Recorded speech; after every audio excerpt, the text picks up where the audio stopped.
The Galaxy S26 series might come with a price hike, and the reason has less to do with flashy designs or fancy new features and more to do with something happening deep inside the chip industry. At the center of it all is TSMC, the world's largest chip manufacturer. TSMC is currently producing processors using its latest third-generation 3nm process, also known as an 3P. This is the same cutting-edge technology powering Apple's new A19 chips inside the iPhone 17 series. It's also behind Qualcomm's upcoming Snapdragon 8 Elite 5 and MediaTek's Dimensity 9500, to processors that will fuel many high-end Android phones, including the Galaxy S26 lineup. Here's where things start to get expensive. According to a report from the China Times, TSMC has raised the prices of its wafers for this new process. MediaTek is paying nearly 24% more, while Qualcomm is paying about 16% more. The report doesn't fully clarify if these increases are compared to the earlier 3nm process, the UN3E, which powered chips like the Snapdragon 8 Elite and Dimensity 9400, but one thing is certain, the cost of making processors is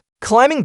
And when chip designers like Qualcomm and MediaTek face higher expenses, they usually pass those costs down the line to smartphone makers. That means companies like Samsung and Vivo will almost certainly raise the prices of their upcoming flagships. The Galaxy S26 series could therefore arrive with a noticeably higher price tag, and the Vivo X300 might also face a similar bump. But what about Apple? The report suggests that Apple also paid higher prices for 3nm wafers. However, Apple has a key advantage. Since it designs its own processors, it pays TSMC directly for the wafers, skipping Qualcomm or MediaTek as middlemen. This cuts out an entire layer of extra costs. So even though Apple is paying more, its per-chip expense is still lower than what Samsung or Vivo face. So why are brands paying more for these new chips? Well, because they bring meaningful upgrades. The third-generation 3nm chips promise about 5% higher performance at the same power level and up to 10% better energy efficiency. In simple words, phones with these chips could run faster while draining less battery. This improvement comes from packing transistors even closer together.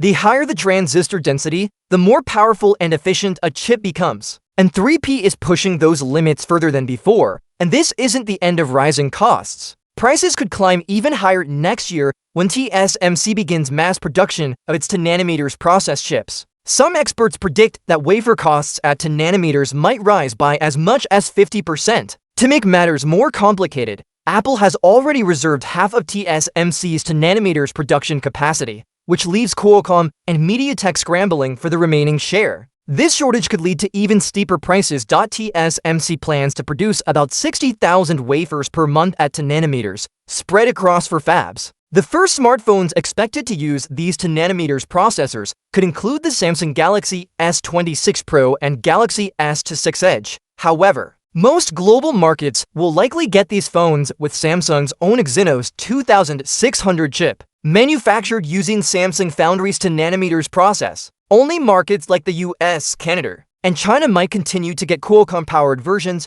Both Samsung Foundry and TSMC's 10nm processes will rely on a breakthrough technology called gate-all-around, or GAA, transistors. Unlike older designs, GAA allows the gate to fully wrap around the channel, which reduces current leakage and significantly boosts efficiency. The result is stronger performance with lower power consumption. Apple is also expected to use this tech in the iPhone 18 series next year through its new A20 chips. And if you're wondering what lies beyond 10nm, TSMC has already shared part of its roadmap. By 2028, it plans to begin mass production of 1.4nm chips. At that stage, the company will stop using nanometer labels and instead switch to angstroms. Since 1 nanometer equals 10 angstroms, the 1.4nm process will be called A14. Beyond that, we may even see entirely new transistor structures or materials to keep pushing performance and efficiency forward.